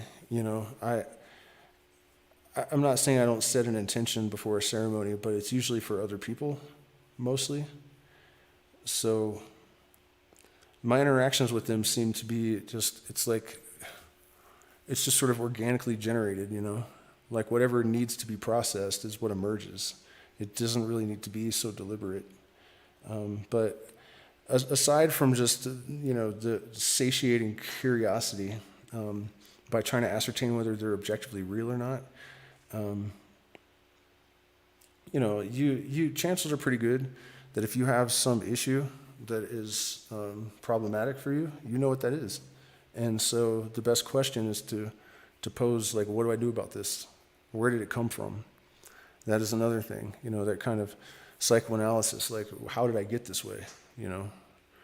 What was the original trauma? I mean, for me, one of the things that really got me for years, and it took me a long time to figure this out, but I'll give you an example of that tendency to self-sabotage and stuff, and how I eventually traced it to source. I remembered as far back as building this Pinewood Derby car with my dad, and I was winning the race by far, because their parents were all yuppies and they didn't know how to build anything. He was kind of a redneck. So I was winning it, but I jumped out of the car at the finish line, like right, for no real reason. And I realized I did that with my band. I did that with everything. Like, I would create all these extraordinary circumstances and then tear them down before anything could come of it. And so eventually I was able to trace that back to my mom, blood red in the face, screaming at me when I was a toddler because I had asked for ice cream, and she's like, "You don't deserve ice cream." And so that "you don't deserve," because she was actually pissed that she was too broke to buy a fucking ice cream for a kid, So it made her that mad, but she took it out on me, in an insane fashion. And so eventually I was able to figure out that that's probably the moment where that all started, because it comes down to feeling like you don't deserve something, right? So that's kind of what you have to do, is to just go into that space, I think, prepared to try to do that kind of analysis with the assistance of the medicine. But, especially if you're newer to it, you need to make a detailed process, with stages if you're really trying to get the most out of it. And another element of that is if you're new, don't worry, it gets easier. Eventually, at this point in my development, if I have taken a strong dose of ayahuasca, I can, if I need to do something, the visions will just turn into thin lines. They'll just zoop into lines so I can see what I'm doing. And so the point is that over time you get better at it. So it might sound to a rookie like, okay, so I'm going to go into this insanely powerful psychedelic experience with my psychoanalysis toolkit, and I'm going to be able to keep my head together to do. Yes, you are. Maybe not the first time or the second time, but yes, you are.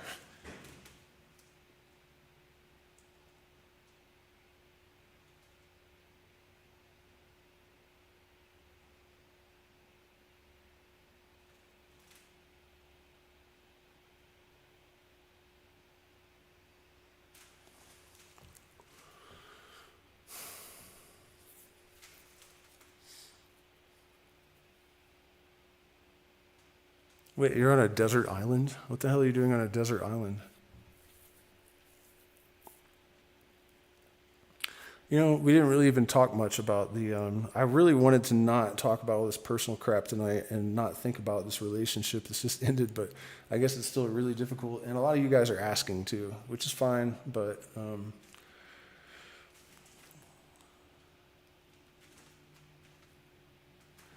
no, I'm trying to set it up so I can go to Twitch and you can use StreamYards to go everywhere all at once.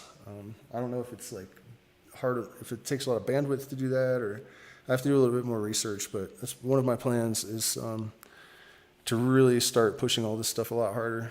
You know, I mean, I used to be much more motivated and focused than I've been in the last few years, and so. That's one thing that I'm grateful for from this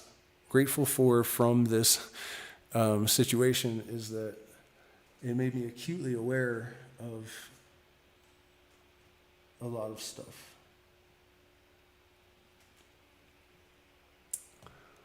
So I need to get some water though, and you guys can think of some questions if you like.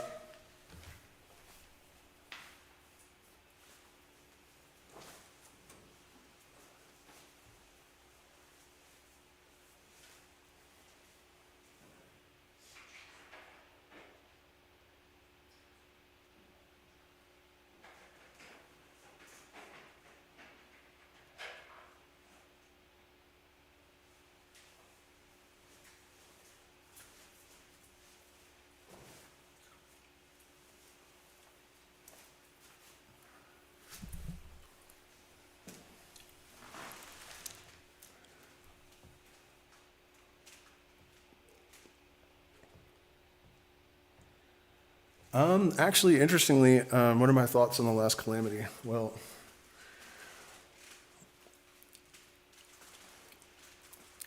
it's really as simple as blueberries. As simple as blueberries.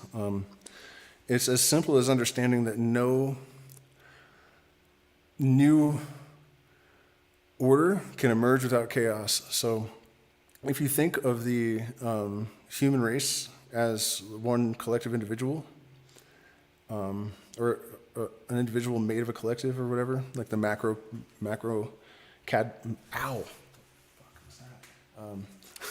the atom cadman, and the microcosm kind of idea.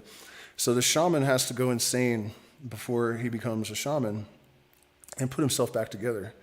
And what that's about is the breaking apart of a rigid structure in order to allow a new structure to emerge.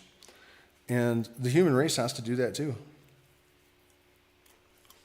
You know, if we're going to evolve into a truly spiritually sophisticated race, then there must be that collective breaking down. I mean, on a societal level as well, you know. You cannot have any emergence of any kind of new order of things without chaos first. Oh, and have I been around any Masons here? Sort of. There was a girl that contacted me because I posted in one of the PSOC groups, like, hey, I'm a YouTuber and I'm coming, and it would be good to network with people and, you know, make some content and also friends. And so she contacted me, and her bio is basically an outlaw since the age of 18 outside of the system, former ayahuasca facilitator, and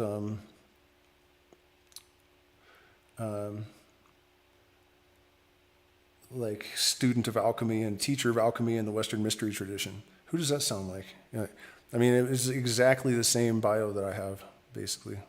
Yeah, totally. Exactly. So that was odd. And then she said there was an adept of the mysteries in Tarai. So still working on meeting all these people. I'm also supposed to try to get together with a woman that is an expert on the ruins and go around and do a tour with her and make a video and promote her book. You guys shall buy her book. We'll come on together and try to convince you that it's a good idea, I guess.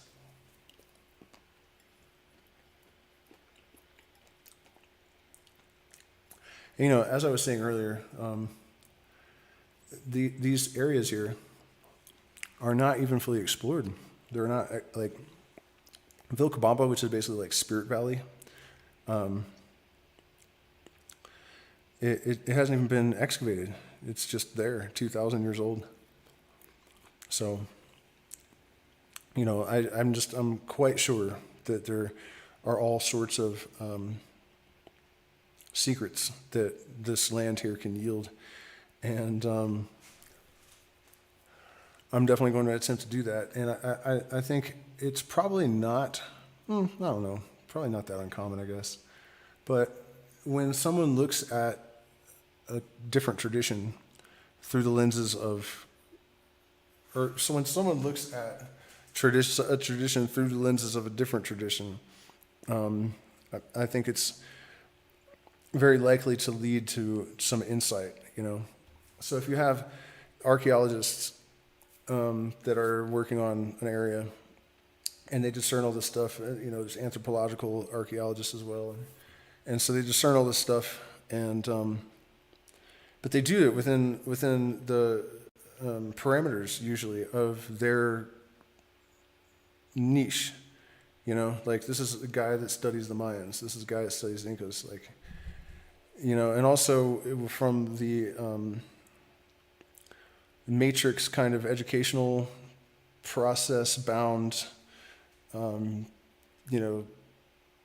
of view, which I don't think is necessarily always going to tell you everything you need to know. So, point being, I'm thinking it's not out of reason that I might notice things that will tell me stuff that isn't readily obvious to a lot of other people that might go to these places.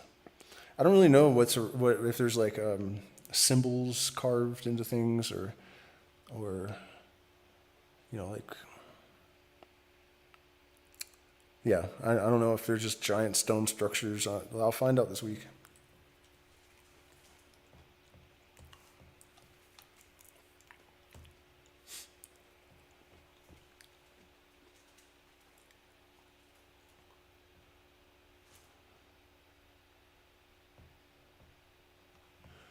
Croatia, that's a nice place. Damn it, why did my cursor just freeze? I can't move it. Oh, there it goes. Am I familiar with the Great Line? What do you mean? Is that like a fish song or something?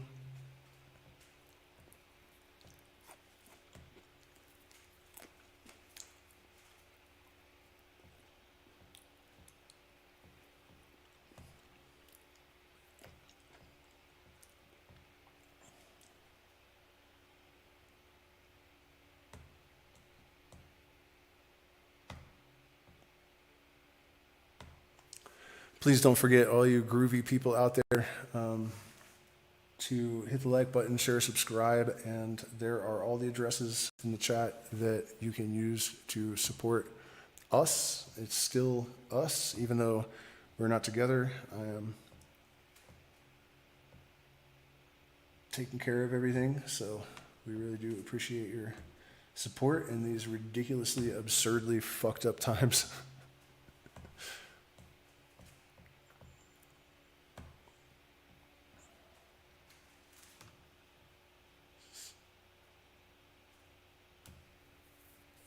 Is dead fish gone? I really wanted to know if that line is.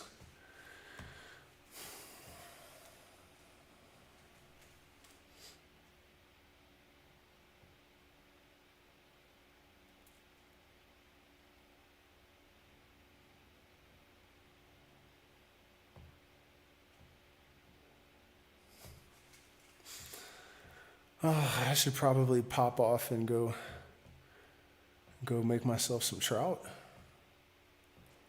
Bought some big old chunks of trout yesterday. I'm pretty excited about that.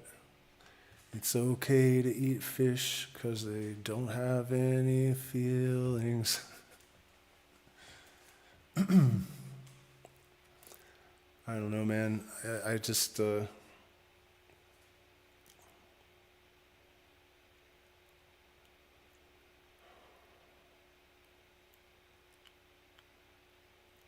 just really hope that people can snap out of their collective pathological denial in time to reroute the human race. You know, so much potential. The AI cryptos, I'm telling you guys, $100, the right one, you'll have $100,000 in a month or less. And it's not like they're so hyped that when they launch, they're all going to go, and then you can just sell at the top. Just be an asshole. Who cares? I mean, we have to move forward. You know, that's my thinking. Rapidly, and even like, I don't care if it sounds unrealistic. Just get it done. You know, that's my attitude at this point. It's always been my attitude. And, you know, up until the last few years where it's been more of a struggle, every single time I said I was going to do something outrageous and people are like skeptical, I always did it. So my track record is enough to give me confidence to tell you to do the same thing if you're hesitating, you know.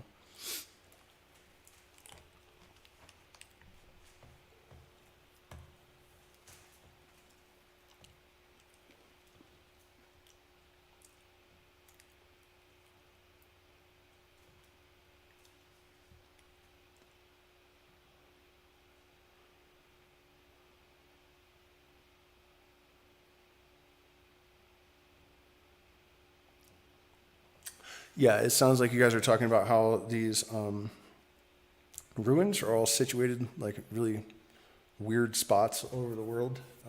There are other consistencies that are pretty hard to explain, like the mercury around some of the burial chambers in Egypt, and there's also mercury moats around some of the Aztec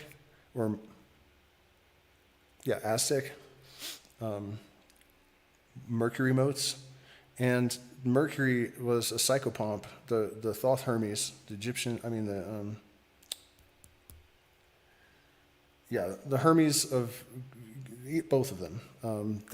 They were psychopomps that ferry the dead or the living to the land of the dead, or however you want to say it. So it's just really crazy that these cultures that apparently had no contact would use Mercury as something associated with transitioning from life to death.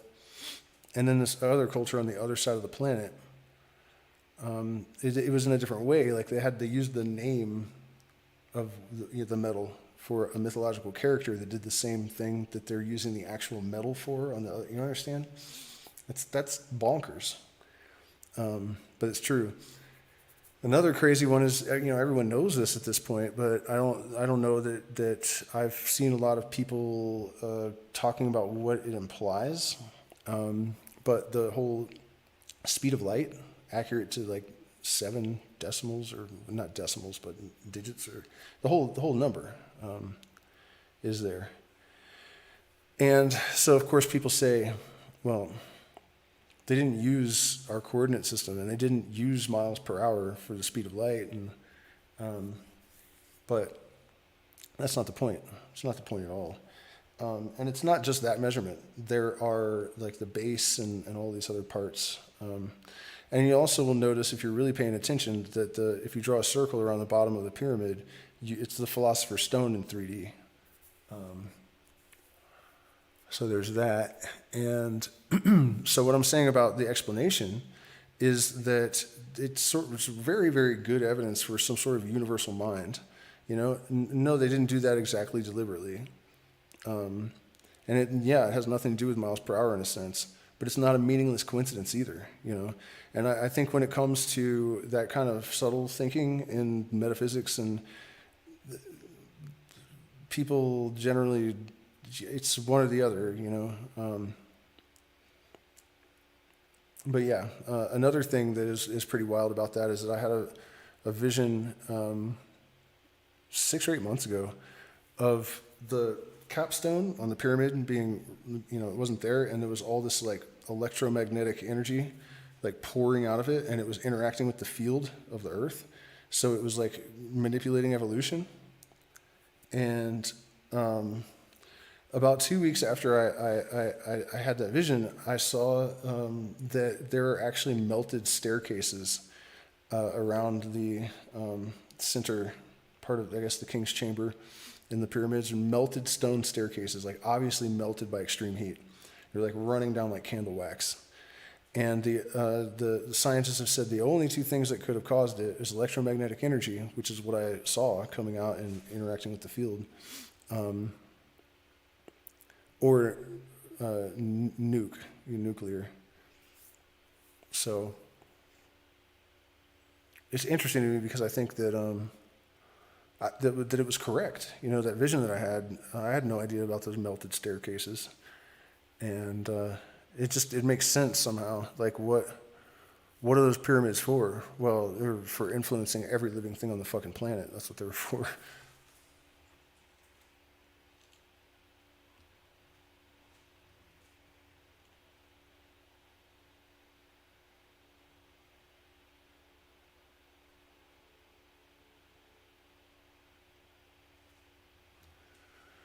How many languages do I speak? Spanish, not quite fluently, and English, a little bit of Quechua, tiny bit of Shuar, like just a few words. You know, it's really hard. It's so weird sounding.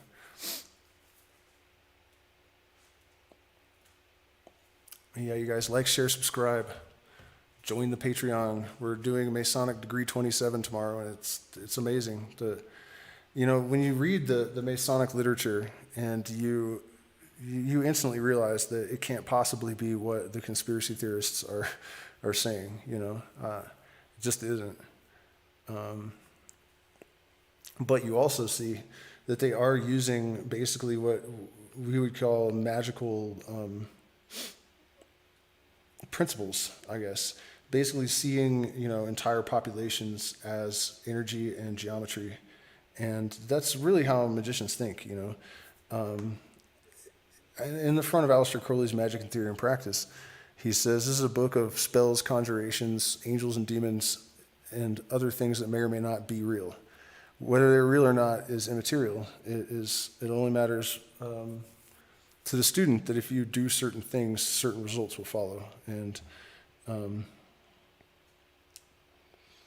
that's, the real Western occult tradition is not really so much about spirits and demons and all of that stuff. It's more about just understanding the laws of nature and using them to whatever your ends are,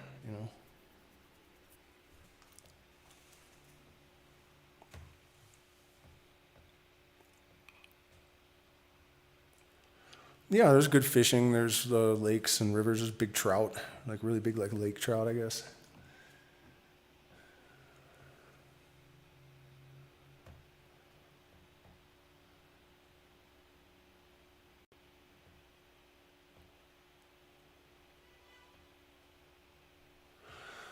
So yeah, you guys, some Kybalion review tomorrow. I mean, of course, don't hesitate to, suggest subjects for future videos and streams.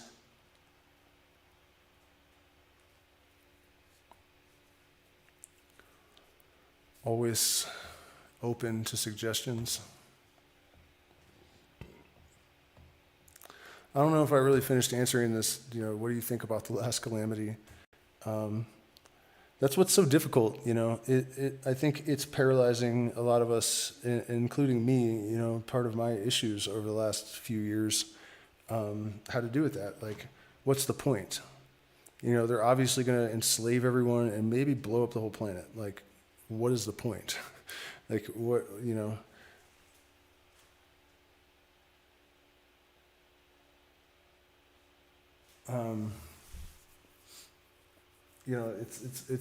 it just definitely is kind of daunting to try to maintain positivity when we have like Putin threatening to nuke people, and there's so much divisive political maneuvering and wedge issues being beaten into everyone's skulls, and the left turning into like some kind of weird mutant Nazi version of the left that I was a part of when I was younger. It's really difficult to make that kind of call. So that's why I was saying earlier that I think the only real rational course of action is to operate under the assumption that you're going to make it, you know. But I don't think it's a good idea to stay in the United States. Any of you that have the means to get out of there, I definitely would go if I were you.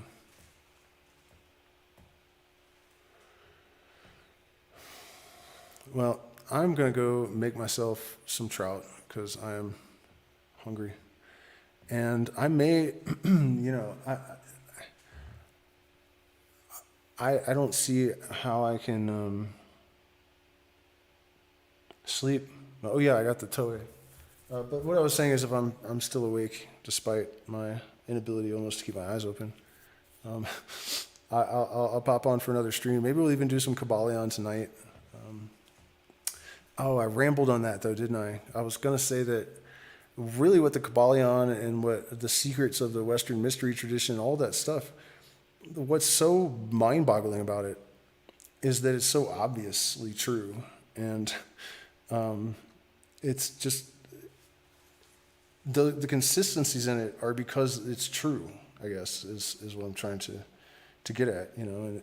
And it's been my opinion since I was very, very young that to free yourself from cultural conditioning and to sort of ascertain the wiring under the board in the universe and to make some sort of contact with that sort of spiritual dimension and all that sort of thing is not really extraordinary. It should be normal, but it's just the conditioning that has made it. So when you actually start to understand all this stuff, you're just like, damn, man, this has been right in front of my face my whole life. How does anyone not, you know, figure this out? You know, you don't need to be Hermes Trismegistus or a 39-degree fucking Freemason or whatever. And by the way, when I was took initiation at the lodge in Ukiah, the lodge master told me at lunch the first time that we sat down that there's something above the 33rd degree, and nobody knows what it's called. Nobody knows. And there's nothing I can find on the internet. He didn't say, you know. So that's kind of a crazy thought, that there's people above those guys, you know. They're usually pretty high up the ladder in every sense.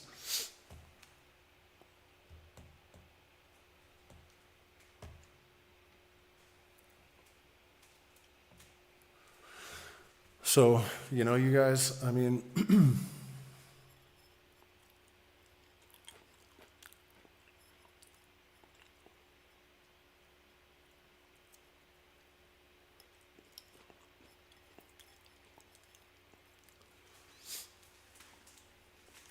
got to take all these lessons to heart and act on them, you know.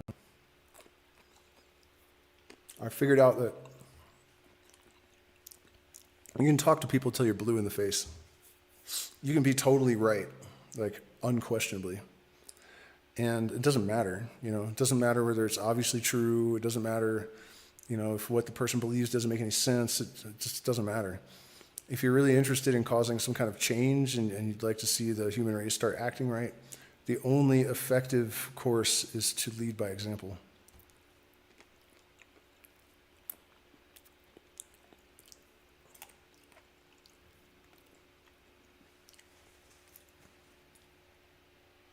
You know, we have to show them how good it can be. Otherwise, they're not listening. They want to see what you do. And then if they see what you can do and they want to do it, then they might start listening to you.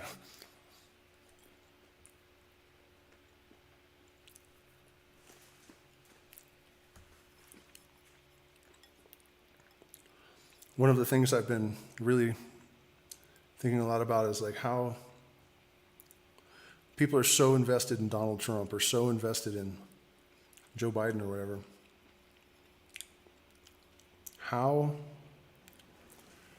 What can we do to dislodge that? You know, to dislodge that from their being, that sort of loyalty to this puppet, you know? It's a crazy thing, man. to see how much people believe the president really controls so much stuff and such a like all-powerful, sort of like almost godlike political figure in the minds of so many people in the United States. It's really, really insane because it's so obviously bullshit that they're, Donald Trump is no one's hero. Joe Biden is no one's hero. The whole thing is scripted game with an agenda behind it. He's not being persecuted, It's just all a show because they have a plan that they're trying to pull off.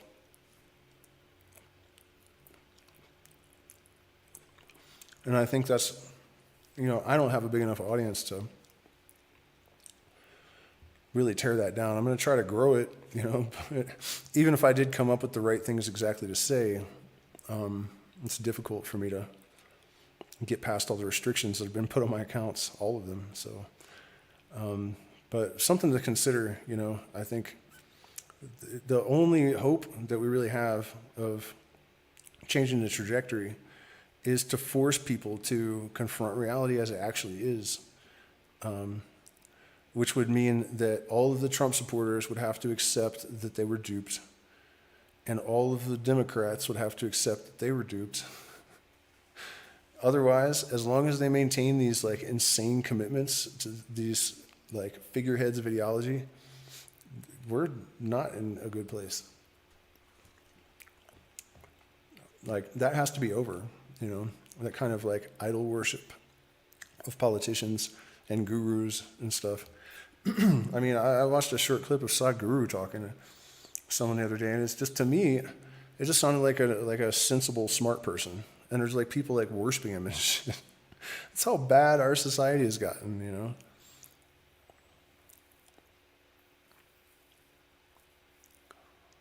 I mean, the guy murdered his wife.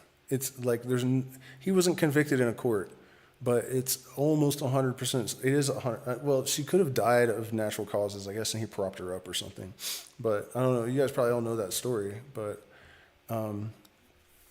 Sadhguru's wife, he wanted to. It said political entertainment.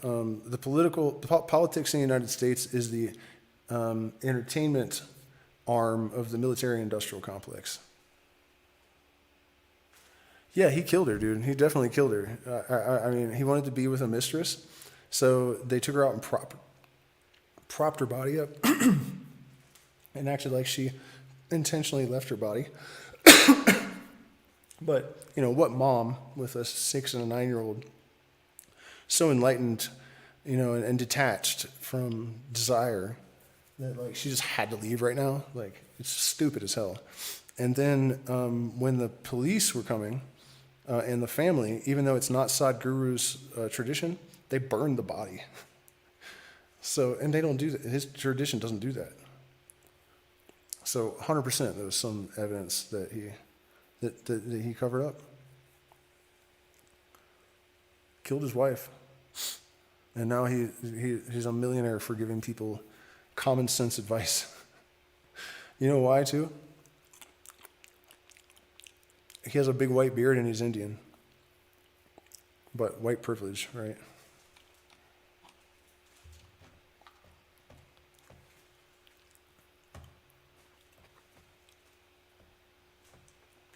Hell yeah, man. Do I like black people? It depends on which black people. It's like anyone else, I mean, the worst black people are awful, and the worst white people are awful, and, I mean, do you like black people? Have I ever listened to Ram Dass? Yeah, well, Ram Dass's name was Richard Alpert, and he was a colleague, I guess. You don't call them co-workers at that level. You call them colleagues, right? He was a rich Jewish kid, gay, rich Jewish kid. And Leary and him started doing all the psychedelic stuff. And then I guess Ram Dass heard about the Beatles guru, and he went to go and find him. and he gave him LSD, and he supposedly just ate a big handful of it, and like not much happened and all this. But I've actually looked into that guru, and he was definitely evil. So Ram Dass was a sweet man. Is he still alive? He must have died.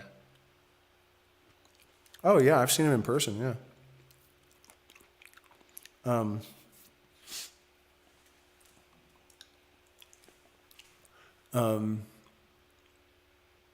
Yeah, I mean, Be Here Now and all that stuff. I mean, I'm not saying that he wasn't a sweet person, but his guru is not.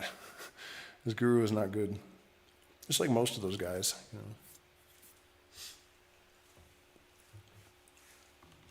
Like black people, because I think the race issue has actually impeded our ability to fix the culture.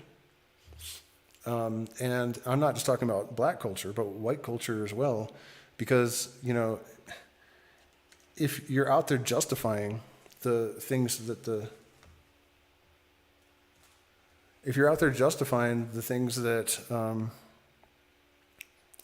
white supremacists say, you know, you're also, it's like, you know, both sides are, so what I'm getting at is that, you know, when you have hard numbers that suggest there are serious statistical problems with a certain demographic, but nobody can even talk about it because you'll be called racist, even though it's, you know, not addressing it is far more harmful, I think, than, you know what I mean?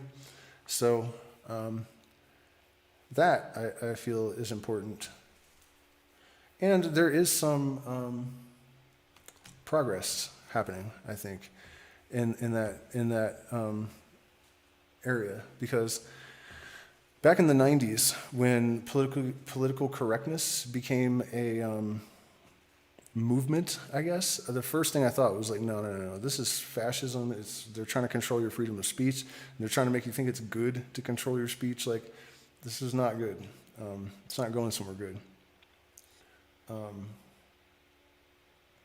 And, you know, the racial tensions were terrible in my area. And I noticed the white liberal tendency to, like, really try to not acknowledge the obvious when it came up and all this stuff, because they just wanted, trying so hard not to be at all racist ever, you know.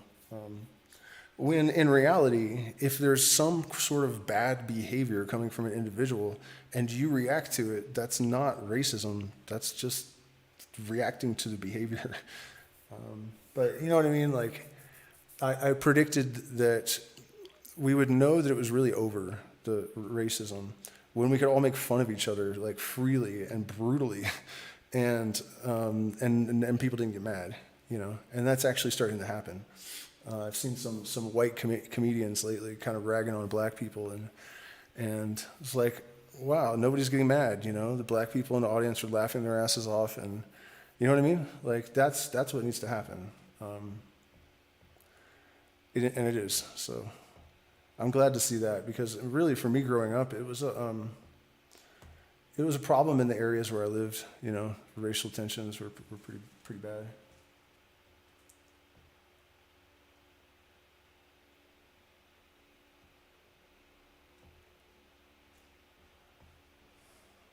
I don't know, I'm getting signals that I'm not streaming anymore or something.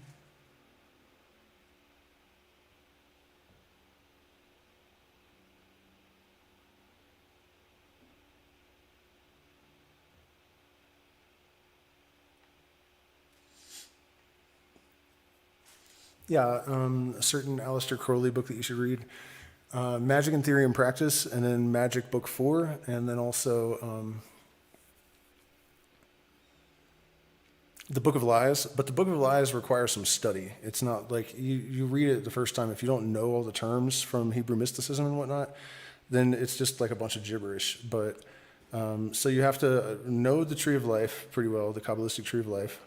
You have to know what terms like nefesh and ruach and you know, all the 4 levels of the soul, and absolute, the four levels of the soul of the world, and some other references, you know. So if you get that book, you just have to make sure that you're patient enough to go through and analyze and research all the terms that you don't understand make sure you know them all, and then start over and read it again. And for that book, I will often pick it up again after a year, 6 months, and all of these new layers of information, deeper levels of meaning, emerge. So that's also, a good indication of some real spiritual attainment, is if someone can layer like knowledge in there. And the thing is, being realistic about it, it's not even so much the person, because they're using these structures that are designed to compress information.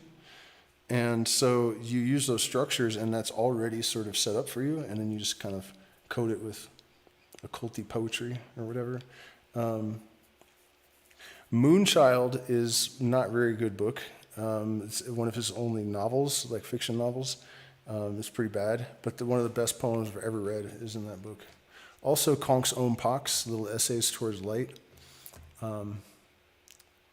Why do I have poor reception, dude? I have an Ethernet cable and 50 MPS upload speed. Why am I having trouble? Yeah, the Book of the Law. The Book of the Law is actually better. You have to make sure that you get a version that has the introduction, because the introduction is actually probably more important than the rest of the book. Because he talks about people becoming, what do they call it? Non-binary, and the fascism coming, and the depopulation agenda, all this stuff. It's really crazy. It's the most accurate prophetical documents on the planet, and even the skeptics of Nostradamus and Edgar Cayce agree to that. Something was definitely going on there. And he even went so far as to refer to the World War I as the Great War, which many years afterwards, that's what it was called, the Great War, or a few years after. But we're talking 10 years before it started. And he said when the world was soaked in blood by the Great War, the new aeon will commence. And most historians pinpoint World War I as the beginning of the current period. So it's pretty insane stuff, man.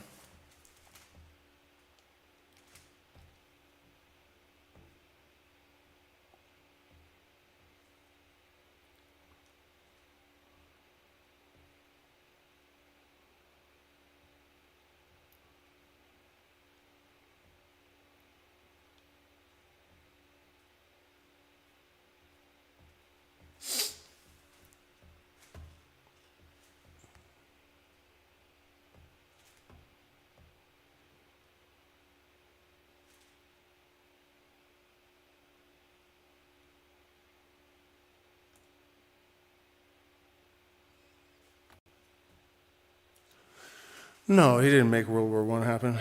He definitely didn't make World War I happen. I mean, it technically started because Archbishop. Wow, that's a good one. Bishop, Archbishop Ferdinand got capped. Got his wig split, peeled, got his cap peeled back. But no, he didn't want anything to do with all that, man. He wasn't about like causing problems, but he was just granted access to information that most people would not be able to receive, and he just tried to let us know. The herd, in the Book of the Law, it says, society only moves by the light of genius. The herd will be destroyed in mass. Look what's happening, And he's not wrong. It's not him anyways. He never decided whether the Book of the Law was his own subconscious or an actual being, for certain. But there's pretty much no doubt that it was, whatever was going on there was like truly prophetical in the really realist sense of the word. So, man, 10 likes is all. Must have been rambling too much tonight.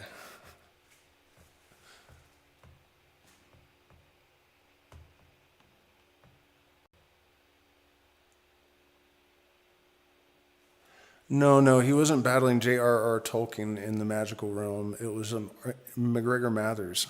I have never heard anything about Tolkien. But obviously, the Lord of the Rings has a lot of Masonic and that sort of undertones, the all-seeing eye and different elements, But it was deliberate, I think. But no, the founder of the Hermetic Order of the Golden Dawn, McGregor Mathers, he supposedly sent a thought form to go and attack Crowley, and that was really dumb if it's true, because Crowley just made it 10 times as nasty and sent it back to him. And his wife said that it was like this gray face on these fat gray shoulders that just kind of trailed off into a sort of and it would try to snuggle up to him like a cat, and then it would stick this proboscis on him and slurp out his vital energy until he died. So, and this was all covered by the newspapers at the time too. They're like, these satanic magicians are fighting it out with this fucking weird spirit being. How long you know or meet Adam Cadman?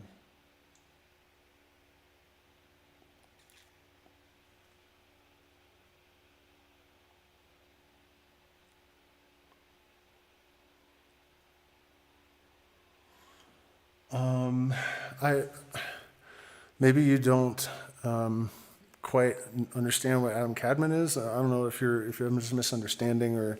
The idea of Adam Cadman is that the universe, all the little constituent elements are parts of a gigantic being. And so, the planets and stars and all that are like electrons and protons and neutrons and shit in the body of this giant macrocosmic being.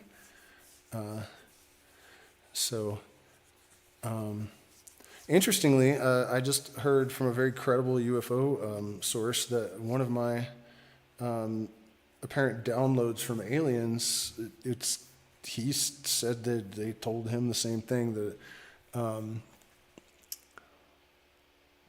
ex-Prime Minister of Defense of Canada, he was talking about all these different alien races that are here that the U.S. is in contact with. And one of the reasons that one of them came was that they knew the nukes were going off here, and they were concerned because every time you blow up a nuke, it affects the whole universe. And what those aliens that I encountered told me was that it's not that they want to save the human race, that they're going to intervene at the last moment before we destroy ourselves, so much as it is that they want to save the planet. Because all living planets have a function in the organism at large. And so I just thought it was interesting. I just saw that yesterday, that this alien race supposedly came here and said, fucking knock it off with the nukes, dude. Fucking our shit up all the way across the goddamn universe with that shit. He was mentioning that Crowley became a 33rd degree Mason quick, something like that. But what actually happened the first time, I think, is that, okay, so how I always talk about how there are symmetries, and they're consistent of antinomies, so opposites, but they're symmetrical, so the opposites kind of do the same thing at the same time in perfect opposition. So at the same time that McGregor Mathers and Wynne Westcott broke off from the main body of Freemasonry to start the Hermetic Order of the Golden Dawn. What are their names? The two OTO guys, I can't remember their names off the top of my head at the moment. Carl Gruss or something? I mean, who cares? The OTO guys were also 33rd degree Masons that broke off from the main body of Freemasonry to start the Ordo Templi Orientis. And the thing about that is that the rules in Scottish Rite Masonry are such that if a 33rd degree or higher breaks off from the main lodge, their lineage is legit. They can do that. They can start a new lineage if they want. It's rare, but it is legitimate. They don't like it, but they can't stop you. And so supposedly when Crowley published the Book of Lies, they showed up at his house, knocking on the door. These two 33rd degree left-hand path, fucking black hat Freemasons. And they're like, how dare you print our secret in this book? And he's like, I have not taken your oath. And they're like, what the fuck? You figured this out without initiation? And he's like, yes. And they're like, okay, well, then now you're our boss, and we'll give you the title Baphomet, and you're now the head of the outer order of the world in the OTO. Congrats, you know. That's crazy shit, man. They're like, if you did that on your own, dude, he was like, and it's chapter 69, the way to suck seed and the way to suck eggs, if you're curious to try to decode this. The entire symbolism of the Western occult tradition will just suddenly be like fire branded onto your mind. If you're able to discern the symbolism of the red triangle and the blue triangle and their interaction. What are they doing? What are they doing? The tongues of grace, ascending and descending tongues of grace. Interlocking triangles.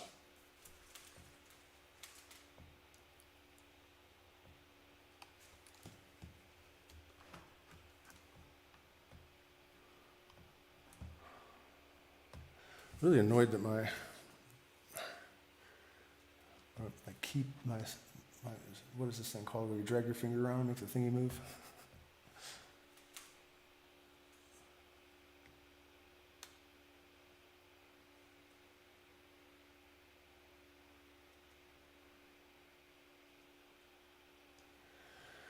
The atom cadmium.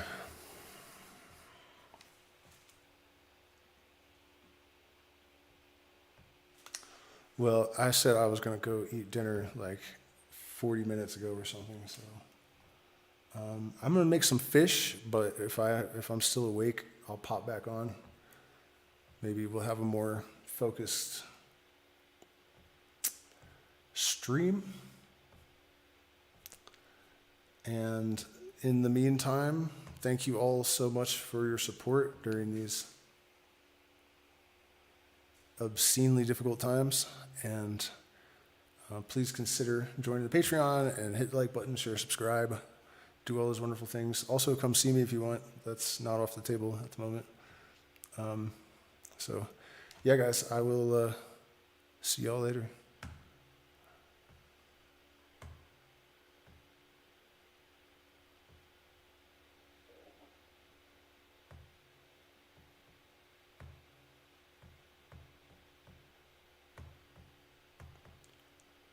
Stop them separately.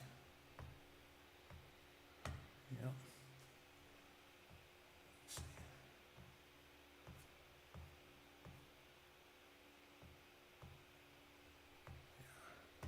Yeah. I can't turn it off.